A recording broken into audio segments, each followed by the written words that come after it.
Alright guys, so I just want to show you real quick what I'm doing with a drain tube for, actually I have it for both the 75 gallon Vivarium and the Rainforest Exhibit.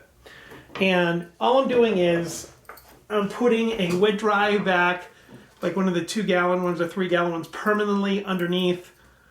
I'm not going to use it for vacuuming the floor. I'm not going to use it for anything else. All this is just to collect water from the fall's bottom when it starts to build up, like maybe a couple gallons, maybe an inch, where I have to empty it a few times. But what all I do is I'm taking one of those adapter kits to make a wet dry vac small. They come in a pack like with this and like brushes and you know, a couple things so you can attach to degrade the whole of the wet dry vac. This is just a regular wet dry vac hose that goes to a wet dry vac, any size you use. And this is that funnel tip that goes on the end of it. So what I'll do is I might actually, I might even glue this onto the end of the wet dry hose, or I might not. But I definitely will glue the limiting tube, the one that you use. Sometimes they use them to vacuum off your keyboard of your PC or whatever. Sometimes they have little brushes on the end of it. So what I'll do is I will glue, I kind of roughed this end up and roughed inside there, and I'll glue that to that. And that will go on, this will go right to the wet dry vac. And I'll just like hang from there. I haven't glued it yet, so it's just going to fall off. But anyways, and then this end, and then I put a ring hose clamp on it. On this end, if you can see it, this is 1/2 inch braided tube.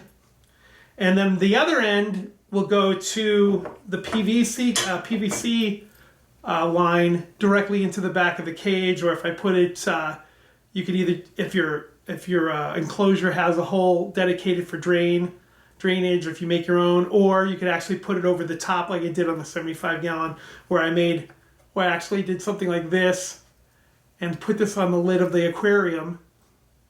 Let's see if you can see, yeah, like that, with this part going to the wet dry vac, and then this part to a drain PVC tube underneath the false bottom. So, but anyways, the way I'm doing this is this will go into the back of the tank. This is going underneath the enclosure, and this will be braided onto, or hose clamped onto this end, and then this to the wet dry vac. And they'll just sit there permanently. I already showed you guys the drain underneath the false bottom of the Rainforest Exhibit, and I'll post other pics to it. And that's all there is to it. So this will constantly be on,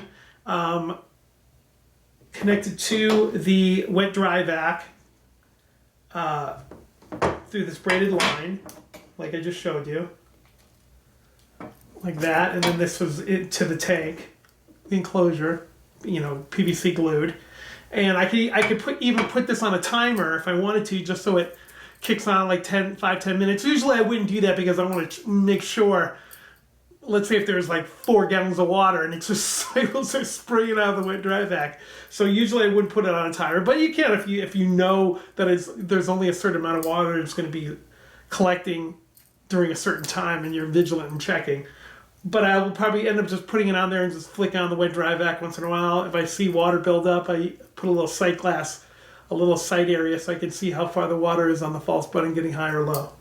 And then just suck it out in the wet dry vac and just drain the wet dry vac as needed. So I hope that helped. I'll put it, if you got more detail on what I'm doing here, or the parts and stuff, let me know, and I can always do a real quick vlog on how to do it. I'll start at one from scratch on a smaller tank. But this basically, it's really simple. There's really, you could get it just from this video. And this way you know you have a system to drain under your false bottom. Or you could, some people do gravity fed, which works too. And they leave like an inch of water underneath. That would have worked too. But maybe this is a little more technical way of doing it. Hope it gives you some incentive ideas.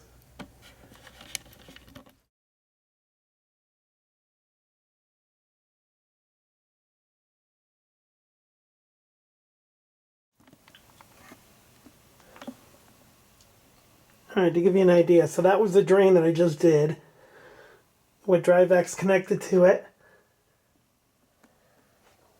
And then it would just, you could either connect it to a vac outside, just leave this out. The ball valve, you can shut it off so there's no siphoning going on, which I doubt it would happen anyway, but it might.